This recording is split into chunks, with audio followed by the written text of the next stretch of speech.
Hello good morning friends. आज हम पढ़ने वाले अमलगमेशन। तो अमलगमेशन का मीनिंग क्या है? ये देखो ट्रैक है, ये दो ट्रैक है, ये कंबाइन हो रहा है। ओके, आगे देखते हैं हम क्या है। एग्जाम्पल देखते हैं अमलगमेशन से। Example of amalgamation. तो कंपनी ए, यहाँ पे लिखा हुआ है कंपनी ए। ये देखो, ए कंपनी है, ये बी कंपनी है। Company A is an amalgamating company. Amalgamating यानी जो ओल्ड कंपनी है, जो पुरानी कंपनी है, उसको अमलगमेटिंग कंपनी बोलते हैं, अमलगमेटिंग बोलते हैं।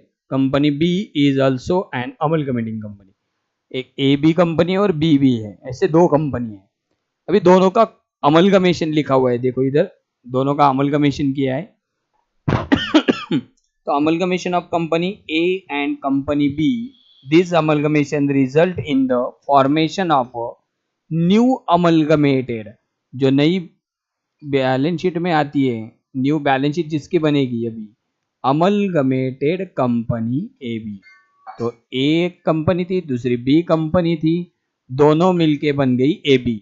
ए बी हो सकती है, जेड भी हो सकती है, सी भी हो सकती है, नाम तो कुछ भी हो सकता है न्यू कंपनी का। ओके, इसके हिसाब से रहेगा।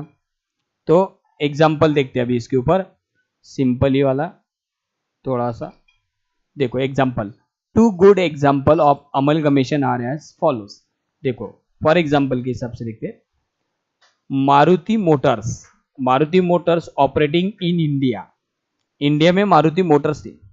And Suzuki based in Japan, Suzuki जो कंपनी है ये जापान की है, और मारुति मोटर्स जो है वो इंडिया की है। तो amalgamated to form a new company, अभी न्यू कंपनी थी फॉर्म करनी है, तो called Maruti Suzuki India limited. ये पुराना एग्जांपल है, अभी ये अलग अलग हो गई कंपनी दोनों, लेकिन पहले ये ऐसे कंबाइन जब हुई थी तो ऐसा ही इनका अमलगमेशन हुआ था, मारुति एंड सुजुकी। जैसे अभी देखो, Tata Sons operating in India, Tata Sons operating करती इंडिया में। AIA, ये जो कंपनी है AIA company, group based on the Hong, ये हांगकांग की कंपनी है। तो ये हांगकांग की amalgamated to form a new company called Tata AIG life insurance. AIG life insurance, ऐसे ये दो अलग अलग कंपनी है, दो कंबाइन हो गई। एक इंडिया में, इंडिया के बाहर है, इनका ऑब्जेक्ट अलग अलग हो सकता है, कुछ भी हो सकता है उसके हिसाब से। अभी एडवांटेजेस देखते हैं अभी इसके क्या है। Amount of capital can be increase by combinating business, अभी दो बिजनेस यदि कंबाइन होते तो कैपिटल भी बढ़ेगा, ये एडवांटेजेस हो सकता है। या तो establishment of management cost can be reduce, जो एक्सपेंसेस होते हैं अपने कंपनी के प्रोडक्शन करते समय, मैनेजमेंट के जो भी खर्चे होते हैं, दो कंपनी यदि एक ही जगह पे आ जाए, दो अलग अलग फैक्ट्री है, दो अलग अलग बिल्डिंग है, वो एक ही बिल्डिंग के अंदर यदि दोनों कंपनी काम करेगी तो क्या हो जाएगा, जो हमारा स्टॉक कॉस्ट होता है, जो भी हमारे यहाँ पे खर्चा होता है, स्टॉक एक्सपेंसेस बोलते हैं हम उसको, कॉस्ट कैन बी रिड्यूस, तो ये रिड्यूस हो जाएगा। उससे क्या हो जाएगा, दोनों का प्रॉफिट हो जाएगा। दोनों को अलग अलग एडवर्टाइजमेंट करने की जरूरत नहीं है, एक ही एडवर्टाइजमेंट में दोनों का प्रोडक्शन हो सकता है। ओके, अभी बेनिफिट क्या है, large scale production can be sure. दोनों कंपनी में, जैसे समझ लो कि एक कंपनी में एक वीकनेस पॉइंट है और दूसरे कंपनी में वही प्रोडक्ट में दूसरा वीकनेस पॉइंट है, यदि दो कंबाइन होती है तो दोनों का वीकनेस पॉइंट अलग अलग है, वो रिड्यूस हो जाएगा। तो ये जो श्योर में न्यू प्रोडक्शन बनेगा, तो ये इसका बेनिफिट है अमलगमेशन होने का। या तो फिर research and development facilities in increase, research development की फैसिलिटी भी इंक्रीज हो सकती है दोनों अमलगमेशन होती है तो। और सबसे बड़ी बात तो मोनोपोली हो जाएगी in the market can be अरेव, क्योंकि क्या है, दो अलग अलग है कंपनी और दोनों एक ही जगह पे आ गई, तो कस्टमर को लेना ही है ना, वो चीज लेनी ही है। पहले दो ऑप्शन थे, तो कभी ये कंपनी का परचेस करता था कस्टमर, तो कभी वो कंपनी का परचेस करता था, जिसकी प्राइस कम है उसकी तरफ जाता था। अब क्या हो गया, दोनों कंबाइन हो गए, दोनों की प्राइस, जैसे अभी समझ लो ए कंपनी है और ये बी कंपनी, ए की प्राइस 5 रुपीज थी, बी की प्राइस 4 रुपीज थी। तो सबसे ज्यादा कस्टमर किसके पड़ेंगे, बी के। तो इससे क्या हो जाएगा ना, ए का लॉस होते जाएगा। बी का भी ज़्यादा प्रॉफिट नहीं होगा क्योंकि इसकी क्वालिटी अच्छी है तो इसकी क्वालिटी कम है। तो दोनों यदि कंबाइन होते हैं और दोनों मिलके यदि इसकी प्राइस 6 रख दे तो लेना ही है क्योंकि कस्टमर को आदत पड़ गई है दोनों चीज़ें यूज़ करने की। यार प्राइस भी कम होना और ये भी कम होना, तो दोनों ने अच्छे से रेट में बना दिया। या तो फिर 5.50 में बना दिया चीज़ 5.5 रुपये में। तो ये इससे हो सकता है अमलगमेटिंग के फायदे, ये है इसके एडवांटेजेस। और ऐसे ही लिखने एग्जाम में। फिर अवॉइडिंग कंपटीशन, कंपटीशन खत्म हो जाएगी। दो अलग अलग ये कंपनी है, दोनों में जो कंपटीशन चल रही थी अब तक वो खत्म हो जाएगी, अवॉइडिंग हो जाएगी। इंक्रीजिंग एफिशिएंसी, इनकी प्रोडक्शन की कैपेसिटी एफिशिएंसी बढ़ जाएगी। ओके ना, समझ में आता है ना मैं जो बोल रहा हूँ? कोई टेंशन नहीं लेना है, 1 बाय 1 सब कुछ समझ में आएगा। ये तो अभी ट्रायल वीडियो है अपनी, पहले स्टार्टर 1-2, बाद में अच्छे से वीडियो बना। एक्सपेंशन भी हो गया, बिजनेस भी बढ़ा सकते।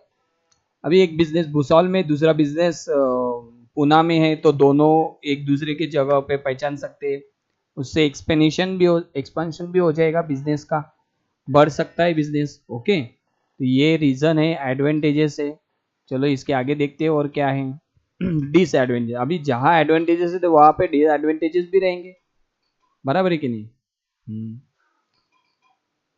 तो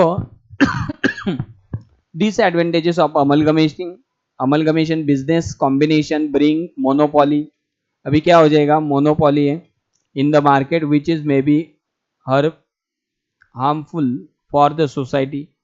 सोसाइटी थोड़ा सोचने भी लगती है, बिजनेस कॉम्बिनेशन होने की जगह से कुछ अलग भी इफेक्ट हो सकता है। फिर the identity of the old company finish, old company की आइडेंटिटी भी फिनिश हो जाएगी।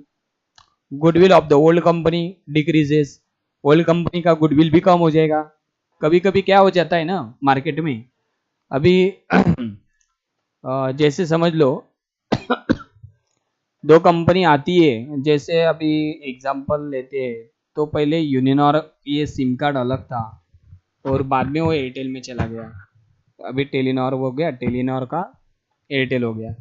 तो क्या हो गया ना, इसके रेट ज़्यादा है एयरटेल के, और टेलीनॉर अभी लिक्विड हो गई, अभी कोई पहचानता नहीं उसको, उसका गुडविल तो डिक्रीज हो ही गया। यानी जो पुरानी कंपनी है उसका गुडविल चला जाता है। यदि वो बाद में स्पेशली अपना खुद का भी प्रोडक्ट बनाने का सोचेगा ना, तो वो मार्केट में खड़ा नहीं हो सकता, क्योंकि क्या है ना, एक बार जो मार्केट से निकल गया तो निकल गया, उसका गुडविल कम हो जाता है। तो नेक्स्ट है management of the company become difficult. और अमलगमेशन करने के बाद शेयर होल्डर भी बढ़ते हैं, उसके भी शेयर होल्डर है, इसके भी शेयर होल्डर है। शेयर होल्डर बोला हूं मैं, पार्टनर्स नहीं, शेयर होल्डर। शेयर होल्डर ए के भी है और बी के भी, दोनों के हैं, और दोनों के शेयर होल्डर है। मैनेजमेंट जो टीम है वो बड़ी हो जाएगी, तो कुछ डिफिकल्टी भी आ सकती है। इसका मैनेजमेंट अलग था पहले, इसका मैनेजमेंट अलग था, दोनों अपने अपना मैनेजमेंट के हिसाब से बोल सकते हैं। डिसएडवांटेज, जहाँ पे एडवांटेजेस है वहाँ पे डिसएडवांटेजेस भी है। ओके। तो ये बात ध्यान में रखना है। तो चलो नेक्स्ट वाले वीडियो में देखते हैं, स्लाइड में फीचर्स ऑफ अमलगमेशन। अमलगमेशन के फीचर्स क्या है? 2 और मोर एग्जिस्टिंग कंपनी आर लिक्विडेटेड, यानी 2 या 2 से ज़्यादा कंपनी अमलगमेटिंग एग्जिस्टिंग हो सकती है, बंद भी हो सकती है और चालू भी हो सकती है, न्यू कंपनी फॉर्म हो सकती है। न्यू कंपनी फॉर्म, ये देखो मैंने बोला न्यू कंपनी फॉर्म हो जाती। 2, यदि कंपनी लिक्विडेट होती है, बंद पड़ती है, तो उसकी जगह पे take over the business of the liquidating company. ये जो बंद पड़ने वाली कंपनी है उसका बिजनेस कौन टेक ओवर कराए? New company. तो न्यू कंपनी फॉर्म हो जाती है। The nature of the business existing company in similar, nature of business जो भी एग्जिस्टिंग कंपनी का इन सिमिलर होता है। फिर liquidating company is called a vendor company. Liquidating company यानी जो बंद पड़ती कंपनी, उसको वेंडर कंपनी भी बोलते हैं। New company called a purchasing company, new company को परचेसिंग कंपनी भी बोलते हैं। Generally purchase consideration discharge by the equity share purchasing company, यानी जो परचेसिंग कंपनी होती है वो जनरली इक्विटी शेयर में ही बिजनेस परचेज करती है। यानी वो क्या करती है, सामने वाले कंपनी को अपने शेयर्स दे देती है और वो बिजनेस ले लेती है। ओके, तो ऐसे ही होता है। ठीक है, या ऐसा फीचर्स है अमलगमेशन। आप वीडियो पॉज करके लिख सकते हो, कोई टेंशन नहीं। और ऐसे और 2-3 बार एक्सप्लेनेशन होने वाला है, तो किसी को कोई टेंशन लेने की जरूरत नहीं है, सब कुछ आराम से हो जाएगा। और मुझे कॉल करना। Okay, take care. तो आप ये वीडियो देख लो बाद में।